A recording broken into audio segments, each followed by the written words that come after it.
It's one of those things where I'm fearful for my family just to go out of the house.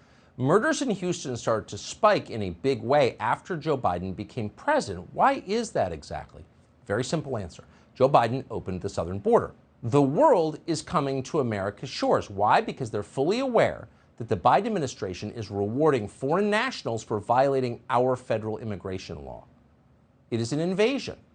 Huge numbers of Americans are dying as a result of that invasion. According to Axios, quote, U.S. intelligence officials are privately bracing for a massive influx of more than 170,000 migrants at the Mexico border now that Title 42 is ending. So, of course, one of the first things that Tucker opens up with when discussing the ending of Title 42 is that there will be an influx of 170,000 migrants and that the complete transformation of the United States accelerates. And it's like, how can you look at things from this logic without rewinding in time and looking at how this country was formed, how it was made? And if it didn't matter then, if everything's so important to keep as established now, the white majority, aka, if that's so important now, but that wasn't important back then this transformation also isn't important and we shouldn't try to stop it. It's just the natural flow of things, right?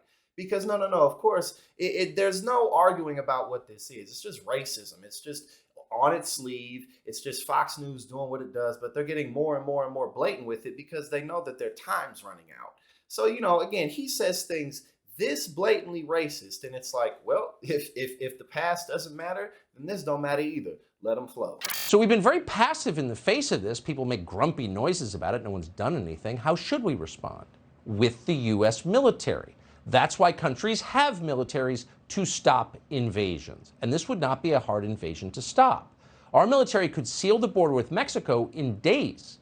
That would save American lives, it would restore order, and it would end the invasion. And then, of course, they act as if, okay, this is coming to an end, and this influx of there's always migrants trying to come into this country at the southern border, always. And there's a process for them becoming citizens. They don't just rush in here. Sure, you have millions of undocumented immigrants, but guess what? A lot of them work in sectors that Americans simply don't want to do. In the kitchens all over the country, especially out here in New York, New Jersey, where I live. I mean, you can't go into a kitchen without somebody who don't speak English in there working. And those people who, a lot of them are Trump voters who own those restaurants, believe it or not. Or, I mean, that's actually not hard to believe. They're pushing for these people who hate the people who are in their kitchen, but they keep those people in their kitchen. Why? Well, because you don't have to pay them as much. So again, it's like at the end of the day, there's all this uproar about how the complete transformation of this country is underway. But you know what? They can't stop it. And then, of course, the language, the invasion of the illegal aliens. I mean, what do you think that the Fox News audience is thinking? What do you think a huge bulk of them are thinking when they're imagining this? They're imagining the big, tough U.S. Marines at the border with their guns pointed at people trying to come over here seeking asylum for whatever reason.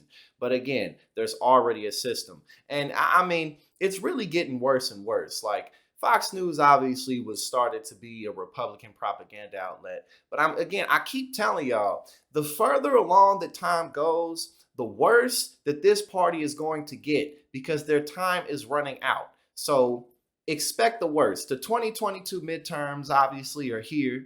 The 2024 election where Donald Trump's gonna be unless they throw him in jail, which we shouldn't hold our breath about. Unless that happens, Donald Trump's gonna be the Republican nominee. So guys, just buckle up because it's really gonna get bad.